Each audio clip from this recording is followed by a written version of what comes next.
Could everyone who's here for this talk maybe come a little closer to the front so that we have a more intimate conversation about education and schools?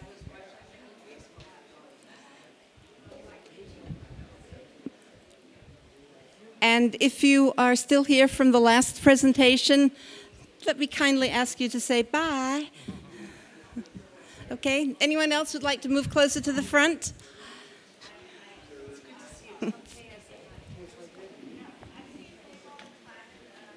Oh, good, much better.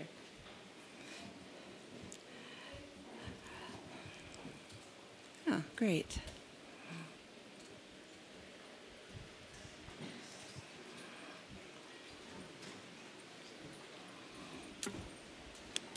So it's probably a little late in the event to say welcome to the Martha's Vineyard Book Festival, but that's part of what I'm doing. So welcome once again to the Book Festival. If you haven't had a chance to go out and buy some books, buy some food, support the festival in any way you can, you still have a chance. You can do it after this presentation or in between this one and the next one. It's my pleasure now to introduce Phillip Clay, who is going to be introducing Holden, Thorp, and Buck Goldstein. As a very recently retired university professor myself, this is a session of great interest to me. Phillip Clay has served as the Chancellor of MIT from 2001 until 2011. He's known for his work in U.S. housing policy and urban development. Could you come visit us in New York, too? I'm sure. And his current focus includes organizational capacity in community-based nonprofits and the role of anchor institutions. Okay, thank you. Thank you very much, and welcome to this session on higher education. It's likely that some of you missed an important development in the news about 2 months ago. There was an announcement that the Chinese had explored the far side of the moon. Now, to put that in context, a month ago we celebrated the 50th anniversary of the U.S. landing on the moon. And I want to draw a line from about 1962 to the very period we are in today, and about which the book so eloquently speaks. When President Kennedy announced in 1962 that he challenged the nation that we get a man to the moon and back in 10 years, he was very clear that it wasn't about the moon.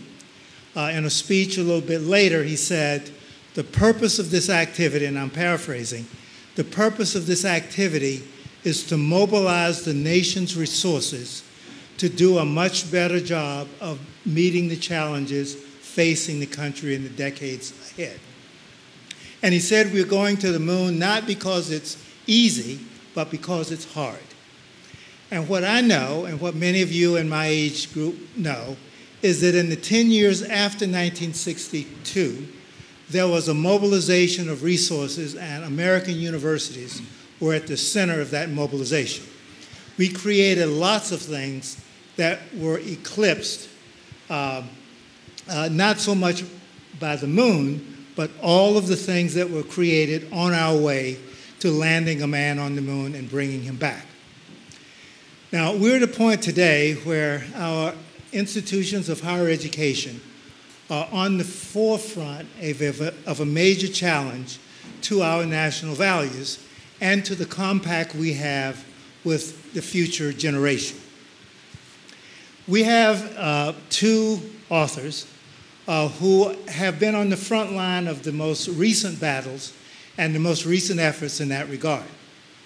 A Higher Calling was authored by two friends and colleagues of mine, and they're going to tell you a little bit about big themes in the book.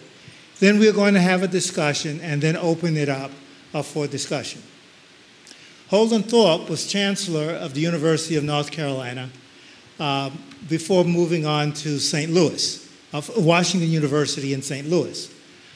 He was Chancellor at a time when he recognized the importance of making the connection between research that universities did and economic development and meeting national challenges. And I had the honor of serving on the board at that time and chairing the trustee committee on innovation and impact. Buck Goldstein came to the university from a career in business, and at the university he took on first the entrepreneur in residence position and was promoted to a major responsibility for developing the educational minor in entrepreneurship. Now, I mention entrepreneurship because the French origin of the word entrepreneurship means to take action. And if you look at the kinds of things that he did at UNC and that he continues to do with others, it is about preparing the next generation to take action. So with that introduction, I'm going to ask Holden and then Buck to tell you a little bit about the book, and then we open it up for discussion. Yep. Thank you, Phil, and thanks for all you've done for higher education at MIT and North Carolina. So we decided to write this book after I had moved from UNC to Washington University in St. Louis, two very different but both excellent institutions, one great American public, one great American private in important locations. And we had written our first book during the time that Phil was describing, where we were trying to outline how universities should do more to create entrepreneurial activity, realize the impact of our science and other innovations. And we wrote a book called Engines of Innovation that was about that topic. It turned out that right after we wrote it, just about every university in America decided to have an entrepreneurship initiative. We didn't know that when we wrote the book. It was good because a lot of people read our book. But a lot of people thought that we were saying that the whole university should be one giant startup or something like that, which is absolutely not what we intended. We were trying to say that the parts of the university that are conducive to transfer of technology into a business, that should be done excellently so that we could realize the impact of our science. So we decided we needed to write another book to explain that, in a broader way, how we feel about the situation and the politics of higher education in America today. We also decided to do that kind of right before a lot of big things have happened in the last 18 months or so. And what we came down to after in our research, and it's well foreshadowed by what Phil just said about the space program, is that there has been a partnership between the United States and higher education for the entire history of the country. Since we're in Massachusetts, it's probably worth pointing out that when the Massachusetts Bay Colony decided to charter Harvard, it wasn't because the citizens of the Massachusetts Bay Colony wanted enlightened thinkers and to teach critical theory and critical thinking and the habits of mind of the liberal arts. It was for a very practical purpose, which was to get clergy to minister to the citizens of the Massachusetts Bay Colony, and perhaps much more sinisterly to try to convert Native Americans to Christianity.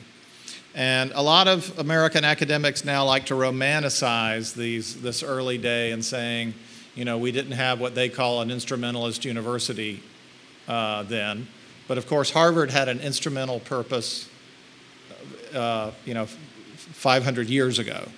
And that is it's always been the case that America has expected something in return for higher education. And as Phil's pointing out, the period between 1945 and the mid-1960s was a time when federally funded science was born, and that's when the federal government decided to make huge investments in American universities. And it was also in exchange for several things that the great Vannevar Bush outlined in a paper of his. And his main arguments for why the federal government should fund science in universities were the war on disease, science in the national interest, which was really about defense technology, and science that would produce economic activity. Now, if you read his paper, it also says we should have academic freedom and we should have research in the social sciences and humanities. But his proposal, and this is where this partnership thing is quite important, was that there was a partnership. We debated whether to call it a bargain. It was a bargain, but we decided calling it a bargain in the book would not engender everybody we wanted to read to feel good about what we were writing. But there was an exchange even then. And so there's a debate that happens in higher education where there are people in the faculty who want the university to have these pure purposes. And it has this implication that somehow in the past we had that and we've somehow lost that recently. I'm happy with my faculty colleagues arguing that we should have a less instrumental purpose for the university. But what I don't like them doing is saying that, you know, we just invented this neoliberal instrumental university in the last 20 years or so, because the history is very clear that that's not the case. And so a lot of the breakdown in trust and in the politics in higher education, we believe, comes from the fact that people don't understand the history and the partnership that has always existed between America and its colleges and universities. Great. So I want to briefly talk to you about a couple, to give you a little context, at least the way we see it, and then begin the conversation. Let me pause for a minute. How many people in the audience have some connection, one way or another, to a college or university? Right. We kind of guessed that. So how many of you have some feelings and thoughts about higher education right now? Yeah, we kind of guessed that too. So, and we're counting on it. So I'll give you a little more context in terms of how we see things. And then we want the majority of this to be more like a town meeting, because we learn so much every time we go on the road and begin engaging people on these critical issues. And we kind of have an idea what some of them may be. But there are three things that we think are driving the crisis in higher education right now. And frankly, it is a crisis. The public has a low opinion, and it goes around party lines. Republicans, over 60% think have a low opinion of higher ed and feel like it's basically converting students to become Democrats and vote against the Republican Party. And that number keeps going up. People keep asking, is it worth it? The student debt, all the things that you know about. Three things are driving it. The first is demographics. So you think about the average college student. Think just for a minute. The average college student. How old do you think that person is? Average college student. Just thoughts. 19? 22. Any other thoughts? 26. 25. 25. The average age of the current college student is 25 and getting older, because a lot of people are going back to school and don't finish. Now, how about what percent do you think work, at least part-time or full-time? Say it louder. 50. Right. Closer to 75. Right. Many of the what percent do you think are married? Almost half. So, and how about living on campus? So, yeah, exactly. So way more than half don't live on campus.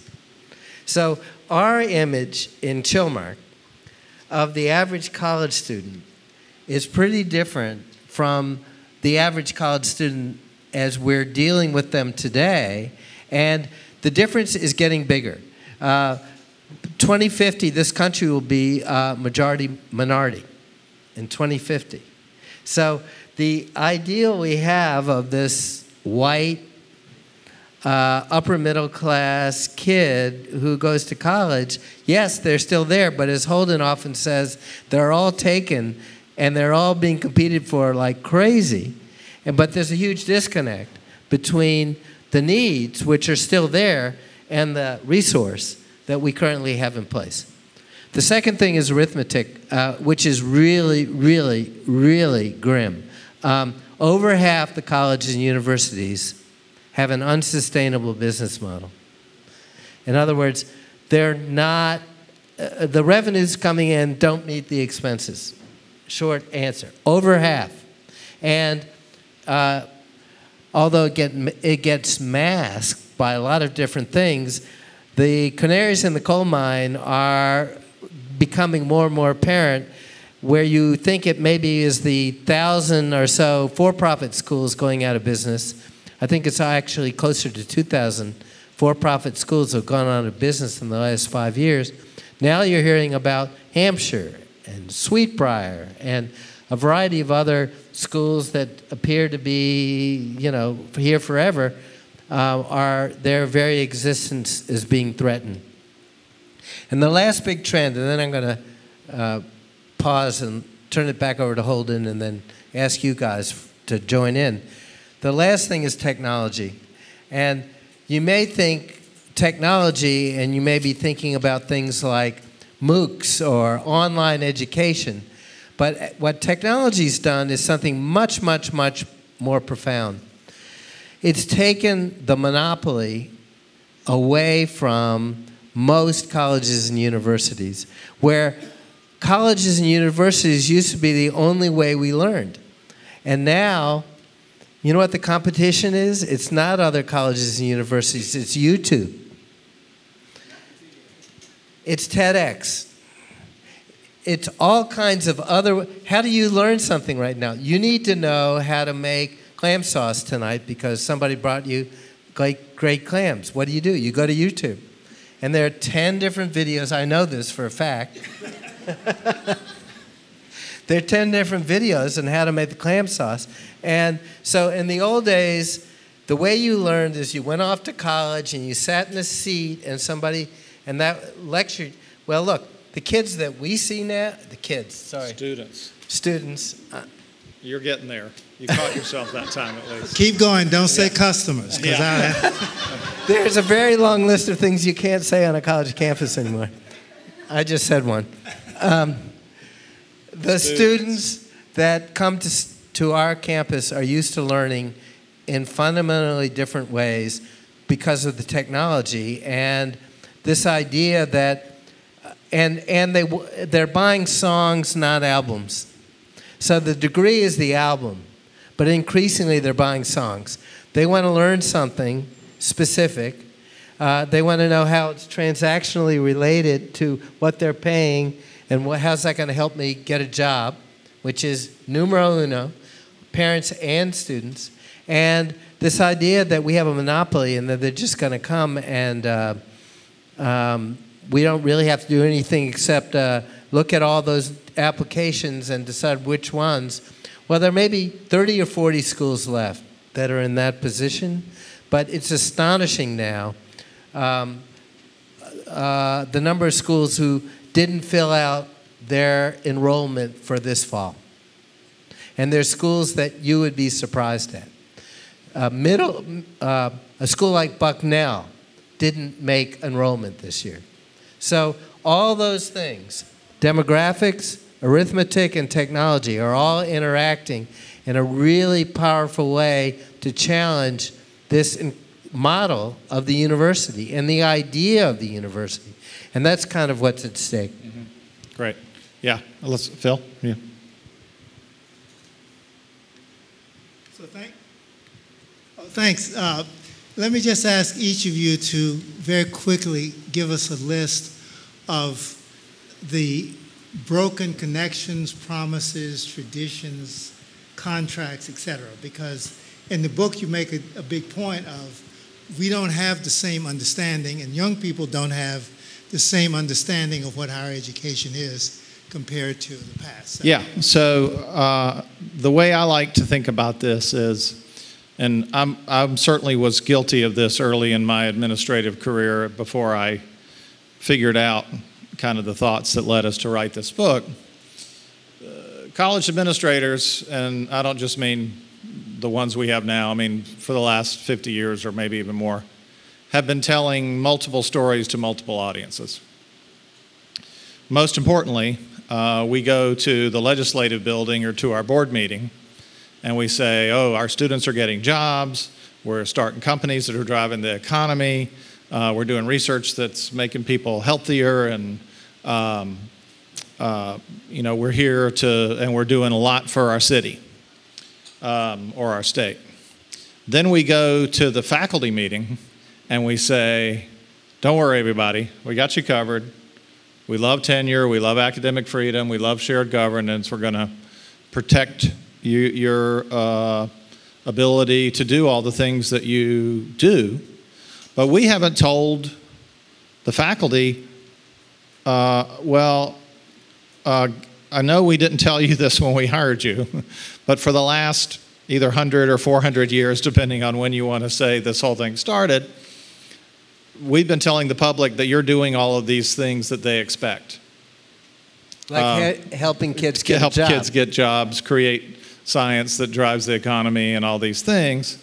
And then we also haven't told the legislators and the trustees and the alumni and the people from our city, well, we can do all these things for you, and I know you don't understand tenure and shared governance and academic freedom, but we can't do it these things if we don't have that. And so both sides rightfully feel that they haven't had a consistent story explained to them, and we've reached a time with technology and the internet and everything where you can't go around telling two different stories anymore, because every story is always in the air at all times. And so this is, I believe, has added a lot to the mistrust that people have built up because they really feel like we're leading at least two different lives. So I would add student debt, obviously, and we can talk about student debt and unpack that. Our short answer is if you graduate on time with $20,000 or less in debt, then that's probably a reasonable deal. However, if you go to school and don't graduate, it's worse than not going at all. Going to school and not graduating is worse than not going for a variety of reasons. So that's one of the things that's, and the completion rate across all of higher education is unbelievably low. I mean, it's... How low is it? Yeah, it's about 50% for the country. 50% for the country, but... Not including community college. Many, community college, it gets down, if you add that in, maybe 30%, yeah. And lots of schools with 20%. I mean, so if you want to know what's at the heart of this broken partnership, completion rate, so completion rate is much more important than student debt. Because for the most part, if kids go and finish, for the most part, they're going to be all right. Now, the $100,000 in debt is unconscionable, and most of that went to for-profit schools. But I will tell you, completion rate is hugely important. So that's another one. And I know, Holden, you've alluded, there are a few other things out there. Sure. That you thought, now I can say... Yeah. You have anything else you want to say? No, I think you're right about certainly about completion rate, and that's a big debate really in higher education today. There are scholars who feel that being in a college classroom for any time at all is a valuable experience, and trying to put a price on it, basically, by saying, you know, it's not that the ethereal higher nature of that can't be instrumentalized. I get that, but if you look at the data, the students without a degree are causing a lot of the churn that we're seeing. I would also add this admission scandal is awful, and it undermines everything that we believe about higher ed, and it plays to a narrative which is money can buy anything, and my guess is that what we've seen is the tip of the iceberg.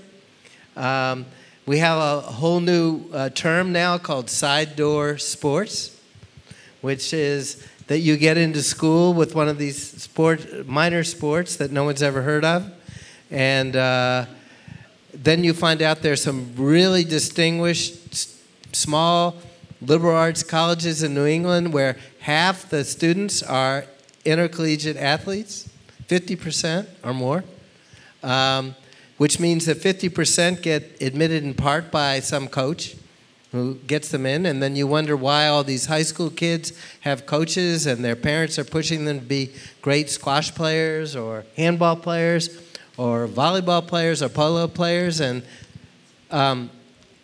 the idea that admissions is fair and that somehow the SAT has made this whole thing fair has now been totally exploded. And no one who's paying attention thinks it's fair anymore. That's really, really damaging to higher education. What I'd like each of you to do now, before we turn it over to the audience, is to take one issue and talk about a path toward a new partnership or a new reality that would help us out of the problems you've defined. Yeah, great. So, I mean, I think in terms of the politics, and by that I mean the legislative politics for state universities, where we're seeing, massive. We saw a lot of defunding that began in the 1980s. Now it's going on a massive scale. We just saw the University of Alaska cut 40% of the state funding to the University of Alaska. It's unknown what's going to happen there. I think there the breakdown is what I said earlier, which is that we're making too many promises we can't keep to the politicians, and we're not leveling with the inside about the challenges that we have, because administrators are paternalistic almost by definition.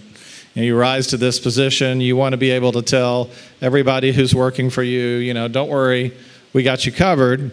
But we actually need the inside of the university desperately to help us with the credibility and political challenges that we're facing. And we need to go to the faculty and students and explain to them the real problems and say, I'm sorry nobody told you this when you were hired and you first came into the academy, but we got a real big problem on our hands and we need your help.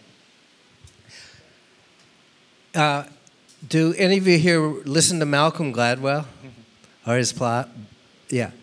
There's one person here who, you have to tell us more about yourself. You're totally wired into all of this. But let me finish. Malcolm Gladwell, he proposes, and I think it's really cool, that what if telling it was illegal to ask employment applicants where they went to school? Like it's illegal to ask a variety of other questions, like, are you married? And you can go through the whole drill. And what he says is that if we did that, the impact that would have on all kinds of issues surrounding higher education could be really, really profound. And the example he gave was that Anton Scalia was talking about the best clerk that he ever had. And he went to the University of Michigan Law School. Well, as it turns out, 80 to 90% of the clerks in the U.S. Supreme Court went to Harvard or Yale. So this guy was then interviewed by Gladwell, and he said, yeah, I worked really, really hard, and the Scalia was interviewed, it was some time ago, saying, "Oh my goodness, this guy was the best clerk I ever had. However, I still hire all my clerks from Harvard or Yale." So the thought was, what would happen if you just couldn't ask anymore where people went to college? So I would just, as a thought experiment, maybe more than because that's not going to happen. The other thought experiment is, what if we did away with admissions to alumni, to legacy admissions? What if we abolished legacy admissions? That's another thought experiment. I think the legacy admissions at Harvard is around in 30 to 40%. That seems high. You think that's high? Yeah, I don't know what it is. Does anybody know? It's north of unbelievably high. No, it's much higher than 10. If we did away with legacy admissions, now that's probably another thought experiment that may not happen, but that would have a profound impact on our ability to reach students and the students who deserve to be reached. Thank you both very much. I want to open it now to the audience. I can tell that this audience, based on your connection to higher education, has a lot of good questions. George? I was wondering if you'd address one issue of higher education. I'm what you call a good adjunct, in that I have a career and I go down and teach at the graduate level at RISD, one class every year. But there are a lot of people I know who are trying to earn a living as adjunct professors, which means teaching one class at a different school all throughout, and thank God Boston has lots of schools, but it's a very, very difficult way to make a living. Yeah, great. Well, I've spent a lot of time on this. It's very important. And we had as I think many of the schools in Boston also had, we had an organizing campaign for our adjuncts. And it was only the part-time adjuncts who organized. And we decided, wasn't popular with everyone on our board, but the administration decided to do a cooperation agreement with our adjunct union. Now, we've had other unions where we haven't done that, but because of the issues that you raised, we felt that we understood why they wanted to organize. They did manage to get a contract where the minimum course fee went up, and they got some other things that would be typical in a union contract. So, you know, I think there's attention paid to this, and I think things are gradually getting better for the adjuncts that you're describing. But the existence of the problem is a readout of a number of breakdowns throughout higher education. Most importantly, and I left my position as provost a month ago, so I can say this with abandon now. I said it when I was in my job anyway, but the faculty kind of cringed whenever I said it. We're training way too many PhDs in this country. There's just no two ways about that. On the biomedical side, we don't have enough jobs for the people who get PhDs. And in the humanities and social sciences, where a lot of the adjuncts that you're talking about are coming from, we're drawing them into graduate programs without being transparent with them about what their prospects are on the other side. And that is, in my opinion, a moral failure that higher education has engaged in. It has gotten better the last 4 or 5 years, as there are a bunch of us provosts who agreed with what I was saying. There are now coalitions to disclose placement rates for PhDs across lots of different programs. And at WashU, we put all the placement rates for our PhD programs online, and we share them with students when they're being oriented. But the adjunct crisis is really a readout of, again, it comes from this not explaining how higher education works to the faculty. You know, people who are cynical about the faculty would say, well, they admitted these students to PhD programs, and Aren't they partly responsible for this? But no one has ever gone to the faculty meeting, or not enough, and explained how the courses are being staffed. So you have a tenured faculty member who comes to you and says, I need a term off to finish my book. That's a good and wholesome and important thing for research. But typically what that does is lead to somebody being paid $4,000 to cover their class who's not getting health insurance and not in a union and all these things. And so we really have to get right with the size of our graduate programs and how it matches to the opportunities that we have. If I could add a bit, George, on that, it's really complicated, which gives me cause for some concern. One is that many of the adjunct teachers, faculty, are among the best teachers. So students aren't necessarily complaining about them being paid $4,000. In fact, the students will love them to be paid more and they teach more classes. Second, if you look at how universities have balanced their budgets, as state appropriations have gone down and as a variety of costs have gone up, one of the ways of doing it is that when a vacancy occurs because somebody retires, rather than going out and hiring one person who would be paid, say, $100,000, they would hire 4 people who are paid $4,000 each to replace that teaching load. Now, in the long run, that is a disaster for universities, because what students then complain about is that there are few faculty to advise me on my thesis, or there are not very many people on the committee to do admissions or to serve on other committees. So universities are in a tight situation, and I'm afraid that there are no easy answers. I think it's a partial answer, what Holden suggested, but there are a lot of faculty who are still holding on to positions. Universities can't wait for them to retire so that they will be next year's fiscal relief. Let me add just one real quick thing. I'm a big one that believes culture trumps structure all the time, and the way to change the culture, to more fundamentally change things, is for everyone to teach. Everyone.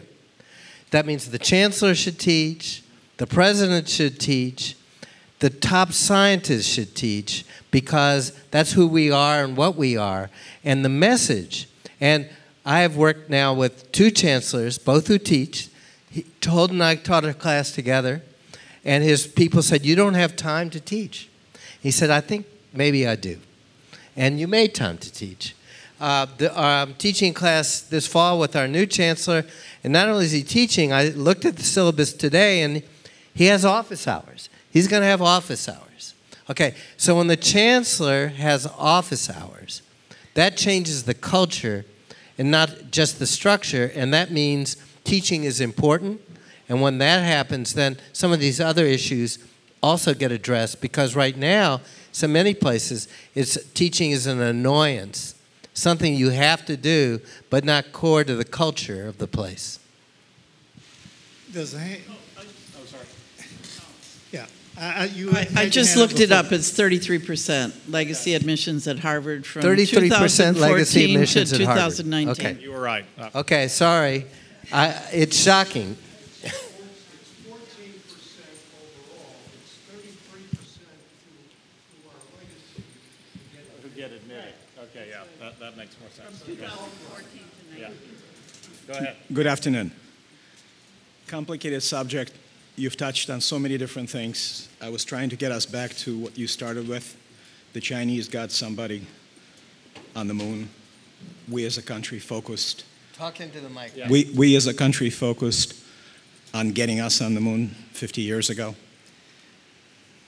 There are too many forces pulling us in every possible direction. Somebody needs to stand up and figure out what is the direction that everybody should be taking.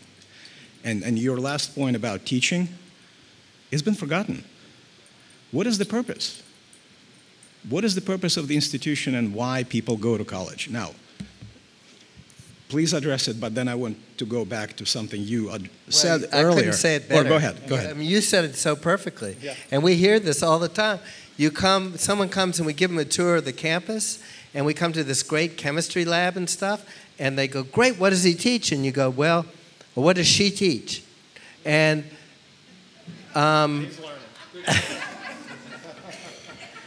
and we say, well, she doesn't teach. And they go, what? What do you mean she doesn't teach? And they're totally shocked. And that's the damn problem. And that's why the partnership is broken, because the public, that's what they're expecting us to do. And Holden said, we've been doing it since Harvard was started. That was why it got started. And now, I mean, candidly, at research universities, and we have people in the back of the room who've been on the board of a research university, teaching is like parking or something. I mean, it's a necessarily annoyance that you have to do in order to cure cancer. Well, let me just be fair to some of the professors in research universities. Many of them do teach. Yes. And if you're teaching science or if you're teaching architecture, part of what you do is you take students into the lab and teach them the science, the methods, the applications. You give them projects, and it doesn't look like teaching, but I can assure you it's teaching. Yeah. Thank you for that corrective. Yeah. I have 3 boys, 28, 26, and 22, all went through college. So we traveled and visited many institutions. The amount of money that's been spent on food, entertainment, and sports is insane. Somebody needs to stand up and remind, the institutions are not for that. You go to school to study, and I'm an engineer by training and businessman by profession. It's insane.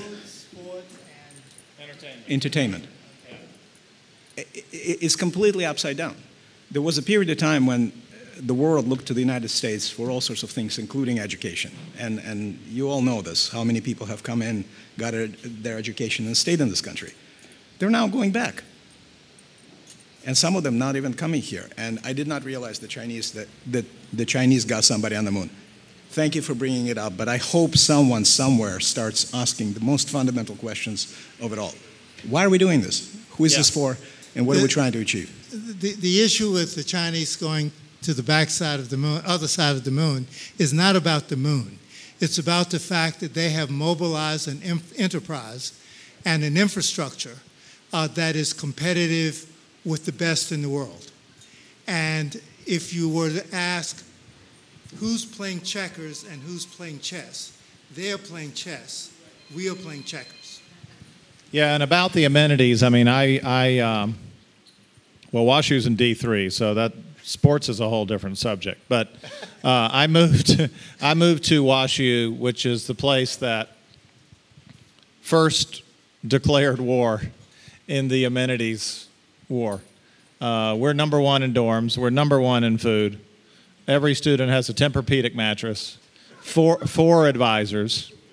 And you know, when I was at Carolina, Phil and some of the other board members would haul me in to complain about advising. Then I went to WashU and I saw what it cost to actually fix advising. And I'm very proud of the fact that I didn't fix advising at the University of North Carolina. That would have been so much money.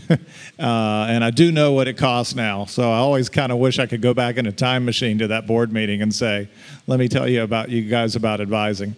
But all of these things are adding definitely adding a lot of cost to the system, adding to the tuition, and the room and board rates are going up. And but I do think that a lot of this strain that's in the system, one thing I hope will come out of it is that some of that will slow down. And I would say, you know, being on the inside at WashU where we watched this whole thing, it's definitely peaked and turned over. Now, it'll be a long time before you notice that, because these schools are good about deferred maintenance, and these dorms are going to look beautiful for a long time. But we built the last super expensive dorm at WashU while I was the provost. Thank you very much. We've gotten hooked. Thank you all very much for coming to the session.